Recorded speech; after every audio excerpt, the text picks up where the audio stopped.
au Seigneur, priez son nom. À nos cesses, criez de joie et d'allégresse. La vie, c'est une question d'équilibre. Pour la chrétienne que je suis, je dirais que l'équilibre à tenir se joue entre l'exigence de Dieu, le Dieu qui exige, et le Dieu sur lequel je peux compter, sur lequel je peux m'appuyer. Et c'est ça qu'aujourd'hui j'ai envie de partager avec vous après avoir beaucoup parlé du Dieu qui exige. Notre Dieu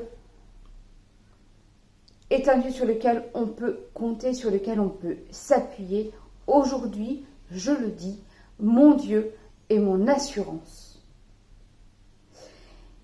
Et ce Dieu qui est mon assurance, je le trouve évoqué dans plusieurs textes bibliques, trop pour être tous mentionnés ce matin. Je voudrais simplement en évoquer deux avec vous. Le premier, celui qui a inspiré ce « Rien ne pourra jamais nous séparer de l'amour donné. Rien ne pourra jamais me priver de la liberté. » C'est le texte de l'épître aux Romains qu'on trouve dans le chapitre 8, les versets 38-39. Je vous laisse y aller faire un tour, relire ce passage qui dit des paroles fortes. Mais il existe un autre passage de l'Évangile, pour le coup, que je voudrais plus longuement partager avec vous. D'ailleurs, je vous invite à plonger dans la lecture de ce passage. Nous allons dans l'Évangile selon Jean. Nous sommes dans l'Évangile selon Jean, au chapitre 17. Nous lisons les versets 9 à 21. Moi, c'est pour eux que je demande. Je ne demande pas pour le monde, mais pour ceux que tu m'as donnés, parce qu'ils sont à toi. Comme tout ce qui est à moi est à toi, et ce qui est à toi est à moi. Et je suis glorifié en eux. Je ne suis plus dans le monde. Eux sont dans le monde, et moi, je viens à toi. Père Saint, garde-les en ton nom, ce nom que tu m'as donné, pour qu'ils soient un comme nous. Lorsque j'étais avec eux, moi, je les gardais en ton nom, ce nom que tu m'as donné. Je les ai préservés, et aucun d'eux ne s'est perdu, sinon celui qui est voué à la perdition, pour que l'écriture soit accomplie. Maintenant, je viens à toi, et je parle ainsi dans le monde pour qu'ils aient en eux ma joie complète. Moi, je leur ai donné ta parole, et le monde les a détestés, parce qu'ils ne sont pas du monde, comme moi, je ne suis pas du monde.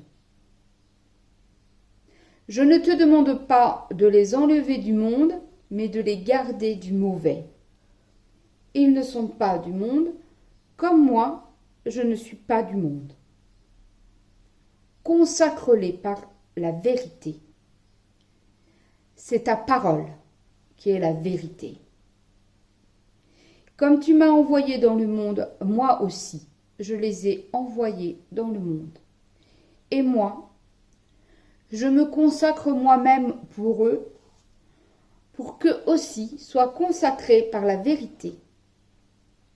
Ce n'est pas seulement pour ceux-ci que je demande, mais encore pour ceux qui, par leur parole, mettront leur foi en moi, afin que tous soient un, comme toi, Père. Tu es en moi et moi en toi. Qu'eux aussi soient en nous, pour que le monde croie que c'est toi qui m'as envoyé. Ce Dieu qui est mon assurance Je l'ai dit avec le Paul de l'Épître aux Romains, c'est ce Dieu qui m'aime d'un amour inaltérable, immuable, un amour qui est plus fort que tout. Mais avec le Jésus de l'Évangile selon Jean, je dis, j'affirme, je découvre que ce Dieu qui est mon assurance, il apparaît dans ce Jésus qui prie pour nous, qui prie pour les siens. Ce Jésus qui prie pour les siens, il le dit lui-même, il n'est plus dans le monde, il est déjà parti, il va déjà vers le Père. Même si, concrètement, la passion, le procès, la croix, la résurrection, rien de tout ça n'a encore eu lieu. Il va déjà vers le Père. Je viens à toi. C'est ce Jésus-là qui prie pour ceux que le Père lui a donnés. J'aurais tendance naturellement à utiliser le mot confier, mais il utilise lui le mot donner.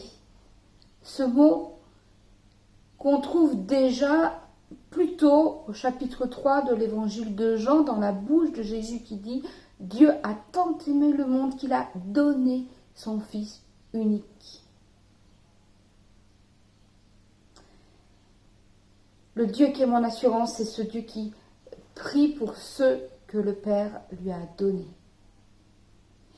Qui dit « Je les ai gardés en ton nom, je n'en ai perdu aucun, si ce n'est celui qui est voué à la perdition. » Et alors apparaît pour moi et pour tout lecteur fidèle de la Bible la figure du bon berger dont il est question au chapitre 10 de l'Évangile selon Jean. Peut-être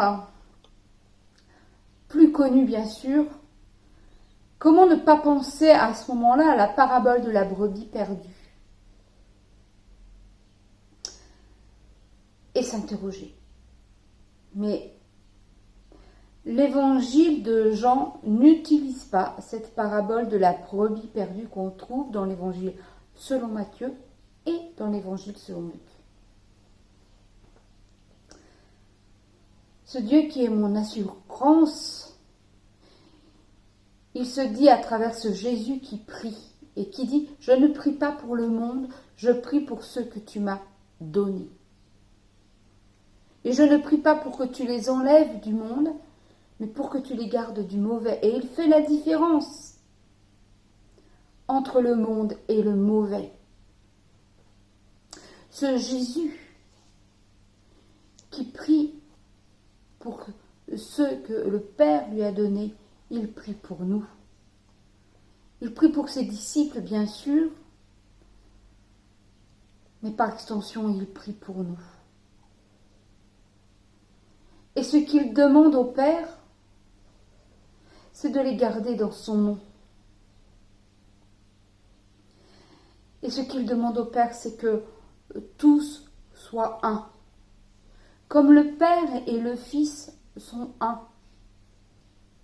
Et ça, c'est vraiment une des marques de fabrique pour moi de l'Évangile selon Jean.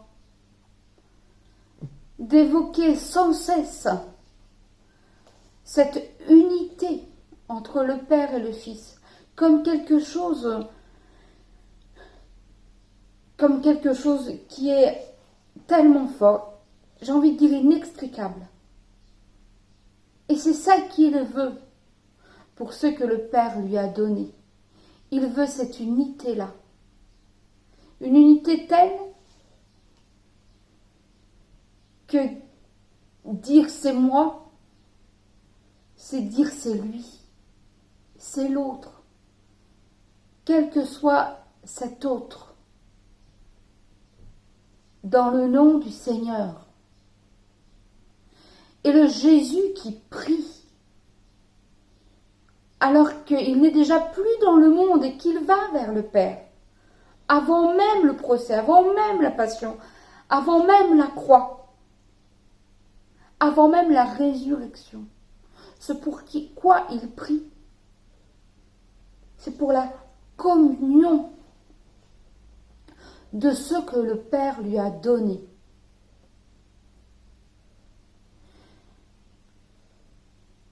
Et nous avons lu jusqu'au verset 21. Nous avons lu jusqu'au verset 21. Volontairement, j'ai prolongé cette lecture déjà un peu longue jusqu'au verset 21. Car alors, nous entendons que la prière de Jésus n'est pas seulement pour ceux que le Père lui a donnés, mais elle est aussi pour ceux qui sont donnés à ceux-ci. Elle est aussi pour ceux vers qui ils vont et vers qui nous allons, à qui nous parlons de Dieu, du Seigneur, avec qui nous entrons en dialogue. Car il faut toujours vivre le dialogue avec le Seigneur, entre nous, avec les autres. Et cette prière de Jésus, elle est pour que il soit un, tout cela, ce que le Père a donné au Fils et ceux vers qui nous allons. Que cette communion s'élargisse.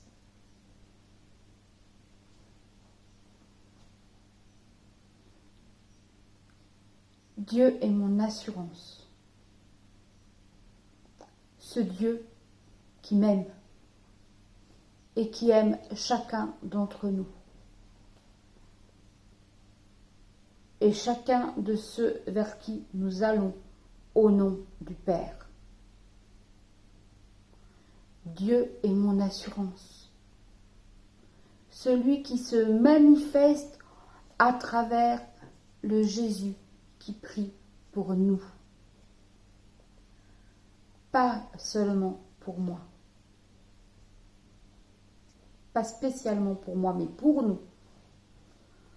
Pour que nous soyons un, comme le Père et le Fils sont un.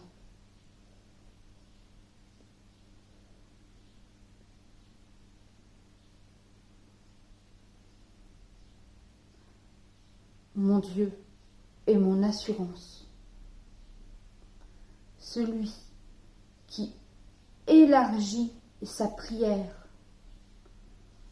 pour que la communion soit élargie. Amen.